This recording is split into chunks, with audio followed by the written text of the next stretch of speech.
October 13, 1837, Fort Smith, Texas, north of present-day Waco. The cool October air carried with it the mingled scents of livestock, smoldering campfires, and the faint, bitter aroma of burnt coffee, a makeshift luxury in the rugged, often unforgiving Texas frontier.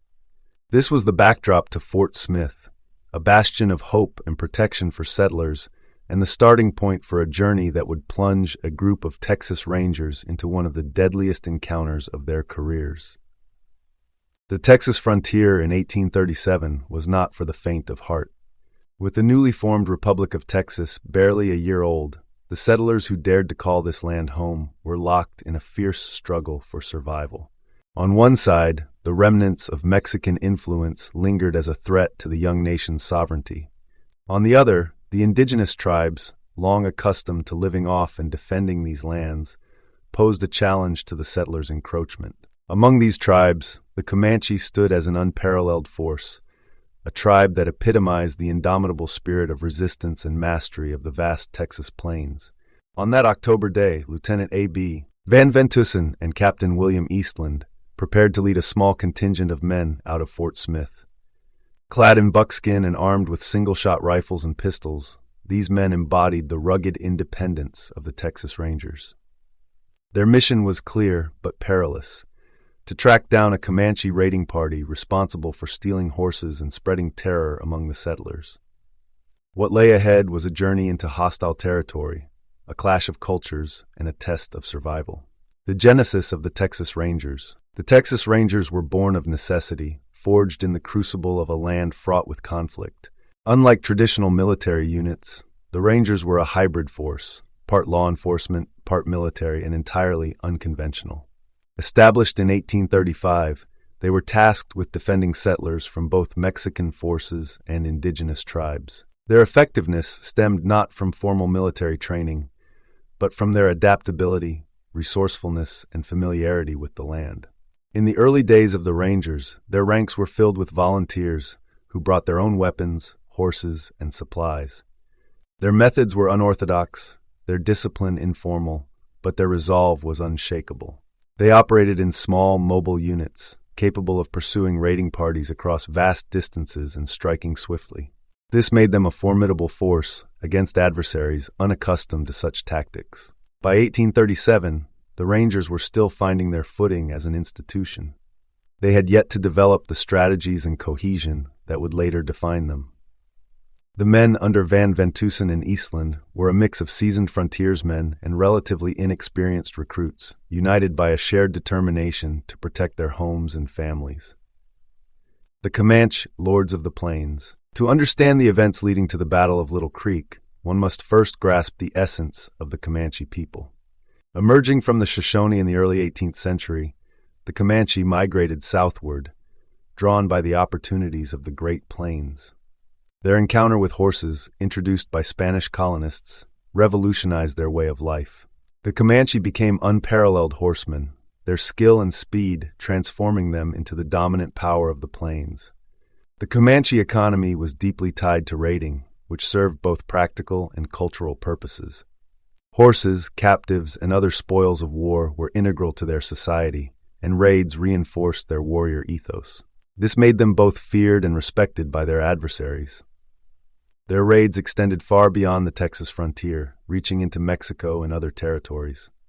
This wide-ranging influence earned them the moniker, the Empire of the Plains. Despite their ferocity in battle, the Comanche were not merely raiders. They were a deeply spiritual people, with rich traditions and a strong connection to the land.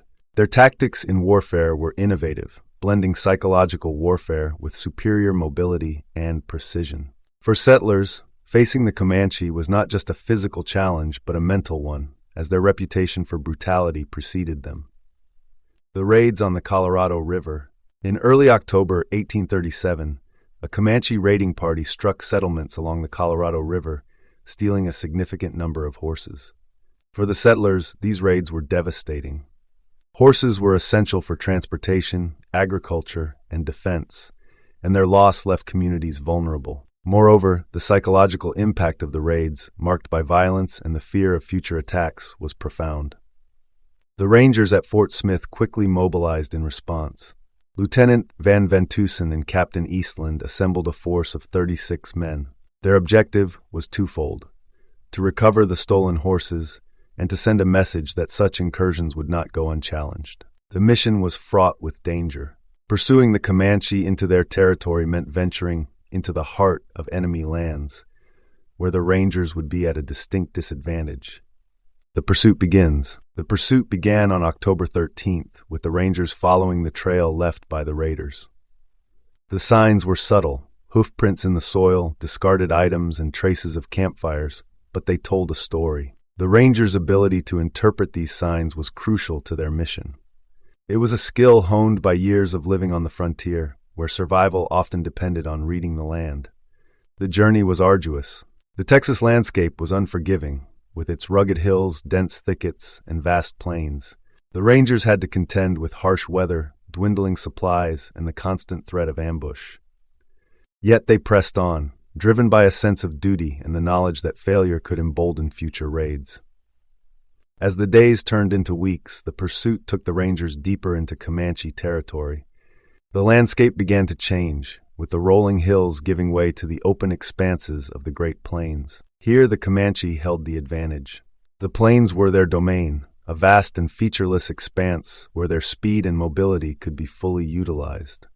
A misstep on the Brazos. On November 1st, the Rangers reached the Brazos River, where a critical misstep occurred. Mistaking a party of Cherokee and K'iche' for the Comanche, the Rangers engaged in a brief skirmish. One K'iche' was killed before the Cherokee were able to make peace overtures, signaling their intentions to avoid conflict. This incident highlighted the complexities of the frontier, where alliances and enmities were fluid.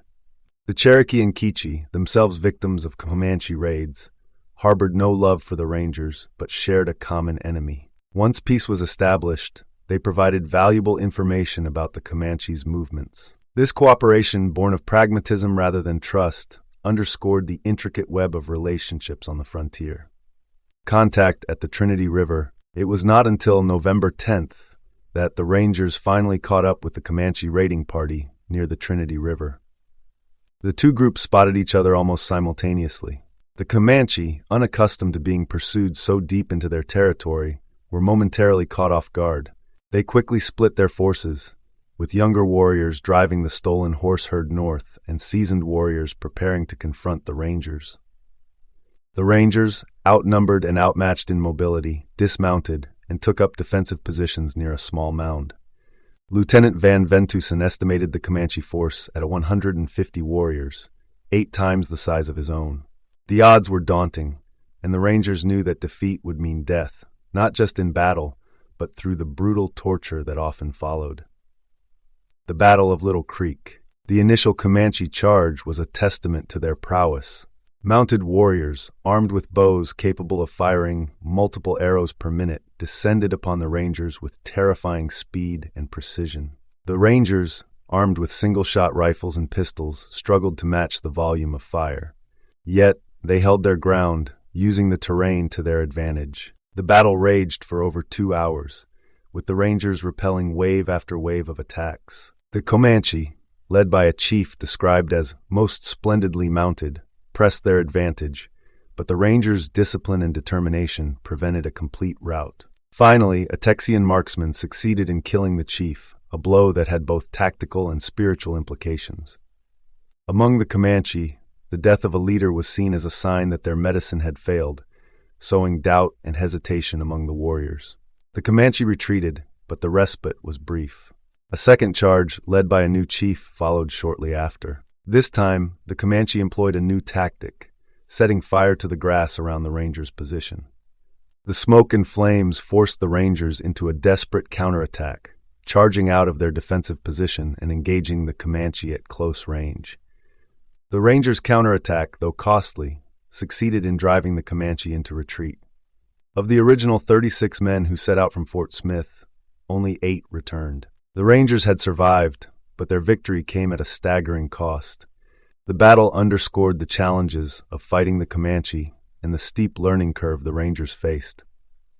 The events at Little Creek marked a turning point for the Texas Rangers. The battle highlighted the need for new tactics and strategies, leading to innovations that would eventually make them a more effective force.